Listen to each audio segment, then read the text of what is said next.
All right, so have you ever really wanted something like really bad, Uh-huh. but then, there's this like this little voice saying, "No, no, no, you should be doing this instead." Oh, yeah, absolutely. It's kind of like that age-old battle Yeah. between, your head and your heart, I right? totally, totally. Well, that's what we are going to be diving into today. We're going to be Okay. looking at this super fascinating story from Journey to the West, and we've got some great material to work with here.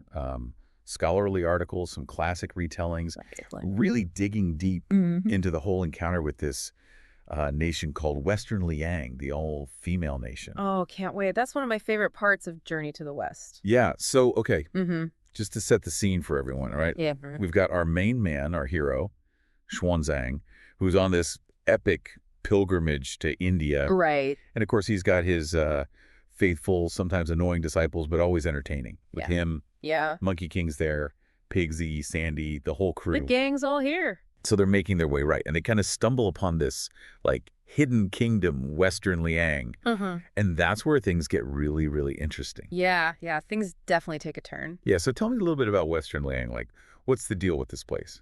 Well, it's truly unique, like unlike any other kingdom you encounter in the story.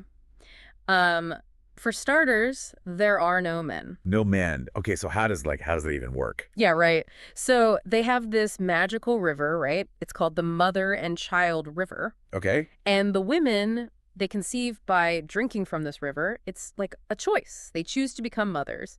And it's completely separate from, romantic relationships or any involvement with men. Okay, so no men, motherhood's a choice. Yeah. Like, wow. What does that even mean for like power dynamics, Mm. family structures? Right. It's a total flip, a total inversion of everything we kind of assume about how societies work. It's like they're living in a completely different reality. Yeah.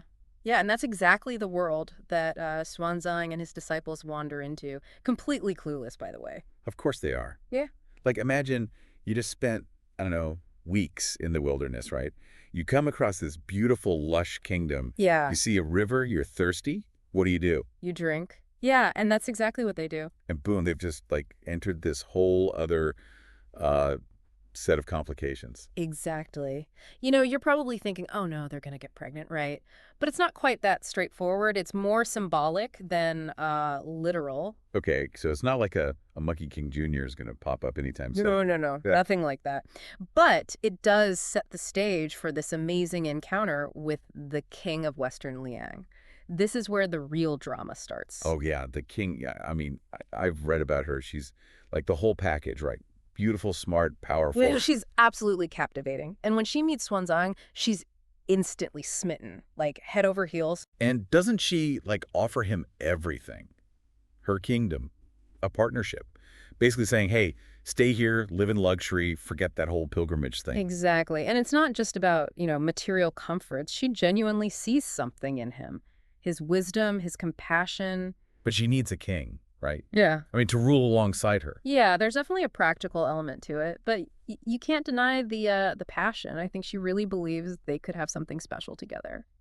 So talk about pressure, right? I mean, poor Xuanzang, this monk who's devoted his life to his mission, suddenly has this incredible offer, this amazing woman who's totally into him. It's the ultimate clash, love and duty going head to head. So what did he do? Well, it's a struggle, right? Because yeah. he's not just some, heartless automaton. He Yeah. feels the pull, the temptation. But ultimately, his commitment to his spiritual journey, to his higher purpose, it wins out. Which is where, I'm guessing, our friend the Monkey King comes in. Of course. Always ready to stir things up and save the day. He sees the danger, the distraction, and he's not about to let his master get sidetracked. Not for all the riches in Western Liang. So they escape. Yeah, they managed to slip away. It's a bit of a bittersweet moment, though. I mean, the king is left heartbroken. You can really feel her pain. But you also see, I guess, the depth of Xuanzang's commitment, right? Like, it would have been so easy to just give in. Absolutely. And I think that's what makes this story so powerful. It shows that even someone like Xuanzang, the symbol of piety and devotion, he's not immune to human emotions. He's not a robot. He's a real person with real feelings making difficult choices. Exactly. And I think that's why this story has resonated with people for centuries. I mean, think about it. It's been adapted into plays, operas, movies, even comic books. Because we all kind of get it, right? Like, we all face those moments where we're torn between what we want and what we feel we should do. It's a universal human experience, and this story just puts it all out there in this fantastical, larger-than-life way. So, okay, we've seen how it plays out in this magical world of Journey to the West. Right. But, what about for us in the real world? Like, what's the takeaway here? What can we learn from Xuanzang's experience? Well, that's the million-dollar question, isn't it? And I think it comes down to this. If you were in Xuanzang's shoes, could you walk away from love, from comfort, to pursue your higher purpose, your calling? Oh, wow. Or would you choose love, knowing that you might be sacrificing something greater, something more meaningful in the long run? And that's something I think we all have to grapple with at some point in our lives. So much to think about. Really makes you think about your priorities. Absolutely.